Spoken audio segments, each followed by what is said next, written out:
আজকে টুপি দাড়িওয়ালাদেরকে ক্ষমতায় যেতে দেবে না, এই স্লোগান শোনার জন্য মানুষ রক্ত দেয় নাই। এই দৃশ্য দেখার জন্য বুকের তাজা রক্ত জমিনে ঢেলে দিয়ে মানুষ শাহাদাত বরণ করে নাই। বাংলাদেশের বুকে যদি একটা বাক্স দেওয়া হয়, বাংলাদেশের ঘরের থেকে এমন মিসাইল বের হবে, এমন বোমা বের হবে, গোটা বাংলাদেশ থেকে, গোটা দুনিয়া থেকে ইসলামের দুশমনদের ধ্বংস করে দেবে ইনশাআল্লাহ। ইসলাম ক্ষমতা আসলে প্রত্যেকটা মা বোনের ন্যায্য অধিকারকে প্রতিষ্ঠিত করা হবে। ইসলাম ক্ষমতা আসলে আগামী 5-10 বছরের মধ্যে সমস্ত গরিবরা দরিদ্র সীমার উপরে চলে যাবে। ইসলাম ক্ষমতা আসলে 28 লক্ষ কোটি টাকা বিদেশে পাচার হবে না, দুর্নীতি থাকবে না, জুলুম থাকবে না, অত্যাচার থাকবে না, নির্বিচার কোনো মানুষ আর খুন হবে না, গুম হবে না। ইসলাম ক্ষমতা আসলে শ্রমিকদেরকে তাদের অধিকার আদায়ের জন্য রাস্তায় নামার কোনো প্রয়োজন হবে না। আমরা পিআর সিস্টেমে নির্বাচন চাই, সংখ্যানুপাতিক হারে নির্বাচন চাই। বিএনপি কেন মানছে না? বিএনপি তো দাবি করেছে আমরা জাতীয় সরকার গঠন করব, এটা বিএনপির দাবি। আর জাতীয় সরকার গঠন করার জন্য সবচেয়ে ভালো পদ্ধতি পিআর সিস্টেম নির্বাচন। জাতীয় সরকার সর্বদলের অংশগ্রহণমূলক সরকার, আর সর্বদলের অংশমূলক সরকার গঠন হতে পারে একমাত্র পিআর সিস্টেম নির্বাচনের ভিত্তিতেই। তাহলে কেন বিএনপি মানছে না? কারণটা কি আমি তো বুঝি না।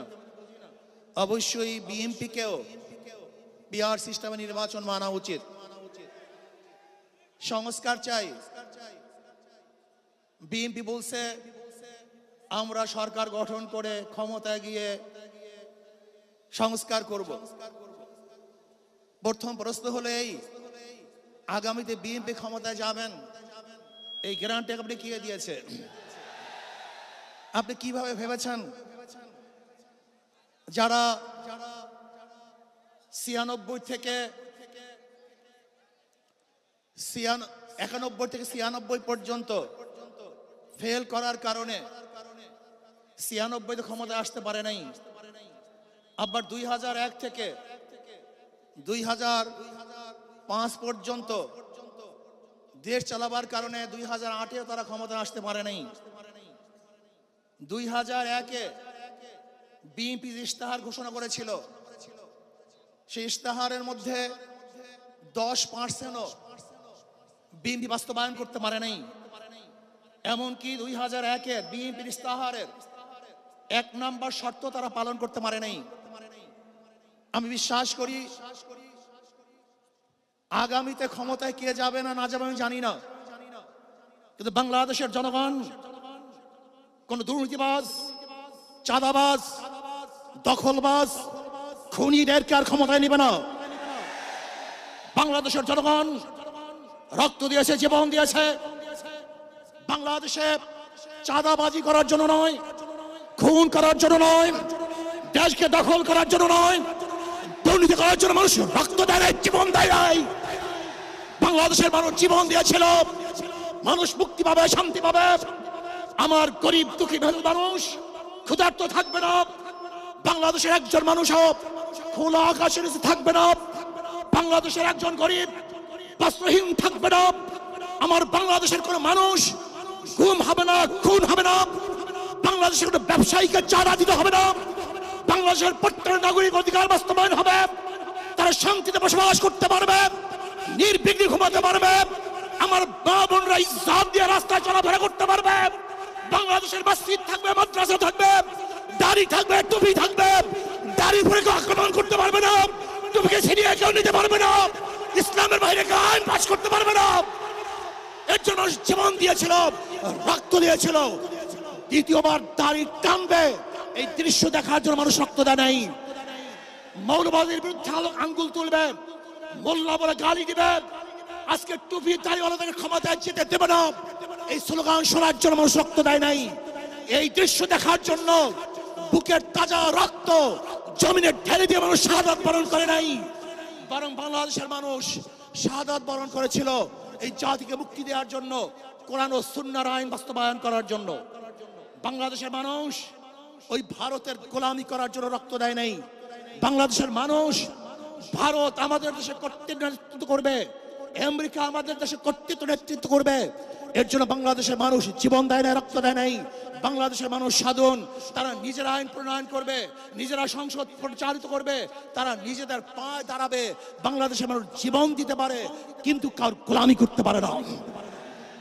প্রিয় ভাইরা আমার, আমি বিশ্বাস করি আজকে মঞ্চে যারা আছেন, যদি আমরা মুনাফিকি না করি, মঞ্চে যারা আছেন যদি মুনাফিকি না করি,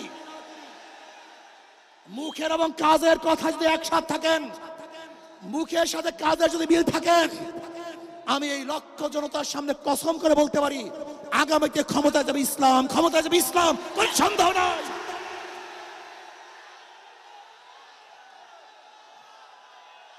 কিন্তু খবরদার যদি মুনাফিকি করি, তাহলে এদেশের মানুষ সচেতন হয়েছে, এদেশের মানুষ সব জ্ঞানী হয়ে গেছে।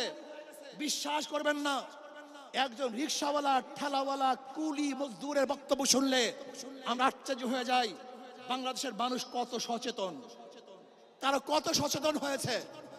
যদি আমরা মুনাফিকি না করি, যদি আমরা ঐক্যবদ্ধ থাকি, বাংলাদেশে একটা বাক্স ইসলামের নামে দিতে পারি। যেরকম আমেরিকা এবং ওই সারস ইসরায়েল ইরানের উপর আক্রমণকারী ভেবেছিল মুহূর্তের মধ্যে নিচ্ছিন্ন করে দিবে, কিন্তু আক্রমণ করার পরে দেখেছে ইরানের গুহার থেকে কোথা থেকে বোম মিসাইল চলে আসছে। আমেরিকা এবং ইসরায়েল যেরকম অনুভব করতে পারে নাই, বাংলাদেশের বুকে যদি একটা বাক্স দেওয়া হয়, বাংলাদেশের ঘরের থেকে এমন মিসাইল বের হবে, এমন বোমা বের হবে, গোটা বাংলাদেশ থেকে, গোটা দুনিয়া থেকে ইসলামের দুশমনকে ধ্বংস করে দেবে ইনশাআল্লাহ। ঐক্য হন, মুনাফিকি করবেন না, একসাথ হন, ঐক্যবদ্ধ হন। এইটা আমার মেসেজ থাকবে। যদি ঐক্যবদ্ধ ভাবে ক্ষমতার লোভকে সংবরণ করে আমি ক্ষমতায় যেতে চাই না, ইসলামকে ক্ষমতায় নিতে চাই। আমি ক্ষমতায় যাইতে চাই না, কোরআন ও সুন্নাহকে ক্ষমতায় নিতে চাই। যদি আদর্শ লালন করেন, এই নীতি আদর্শ যদি গ্রহণ করেন, ইনশাআল্লাহ নাসরুম মিনাল্লাহি ফাতহুন করিব ওয়াবাশশিরিস সাবিরিন। সেই দিন আসতেছে, আমি দেখতেছি, মনে হয় আমার চোখের সামনে আমি দেখতেছি ওই সংসদের মধ্যে কলেমার কথা হবে, কোরআন ও সুন্নাহর কথা হবে, লা ইলাহা ইল্লাল্লাহ উচ্চারিত হবে। গোটা বাংলাদেশের মানুষ শান্তিতে বসবাস করতে পারবে, জুলুম থাকবে না, অত্যাচার থাকবে না, অবিচার থাকবে না। প্রত্যেকটা মানুষের প্রাপ্তি তাদের ঘরে ঘরে পৌঁছানো হবে। আজকে আমার মা বোনেরা মনে করছে ইসলাম ক্ষমতা আসলে আমাদের অবস্থাটা কি হবে। ইসলাম ক্ষমতা আসলে প্রত্যেকটা মা বোনের ন্যায্য অধিকারকে প্রতিষ্ঠিত করা হবে। ইসলাম ক্ষমতা আসলে আগামী 5-10 বছরের মধ্যে সমস্ত গরিবরা দরিদ্র সীমার উপরে চলে যাবে। ইসলাম ক্ষমতা আসলে 28 লক্ষ কোটি টাকা বিদেশে পাচার হবে না, দুর্নীতি থাকবে না, জুলুম থাকবে না, অত্যাচার থাকবে না, নির্বিচারে কোনো মানুষ আর খুন হবে না, গুম হবে না। ইসলাম ক্ষমতা আসলে শ্রমিকদেরকে তাদের অধিকার আদায়ের জন্য রাস্তায় নামার কোনো প্রয়োজন হবে না। ইসলাম ক্ষমতা আসলে কৃষক, শ্রমিক, মজদুররা তাদের অধিকারকে প্রতিষ্ঠিত করার জন্য ইসলামী সরকার তাদেরকে নিয়ে কমিটি গঠন করে তাদের প্রাপ্তি তাদের কাছে পৌঁছায় দেবে। আসুন ইসলামী হুকুমাত কায়েম করার জন্য আমরা চেষ্টা করব। আজকে আমাদের এই জনসভায় যশোর থেকে আমার কিছু ভাই আসার সময় তার অ্যাক্সিডেন্ট হয়ে শাহাদাত বরণ করেছে। আল্লাহ তাদেরকে জান্নাতুল ফেরদাউস দান করেন। আমার অনেক ভাইয়েরা আহত অবস্থায় আছে, আল্লাহ পাক তাদেরকে সুস্থ করে দেন। আসুন আজকে জনসমুদ্রে আমরা আসছি, আমাদের টাকা নাই, পয়সা নাই, নিজের পয়সা দিয়ে এসছি, নিজের খানা খেয়েছি। এই জাতিকে, এই দলকে, এই কাফেলাকে গোটা দুনিয়ার কোনো প্রশক্তি পরাজয় করতে পারবে না, থামিয়ে রাখতে পারবে না। অবশ্যই ইনশাআল্লাহ আমরা বিজয় হব। আল্লাহ আমাকে এবং সবাইকে ইসলাম হুকুমাত কায়েম করার তৌফিক দান করেন। আমা আলাইনা ইল্লাল বালাগ। আসসালামু আলাইকুম ওয়া রাহমাতুল্লাহ।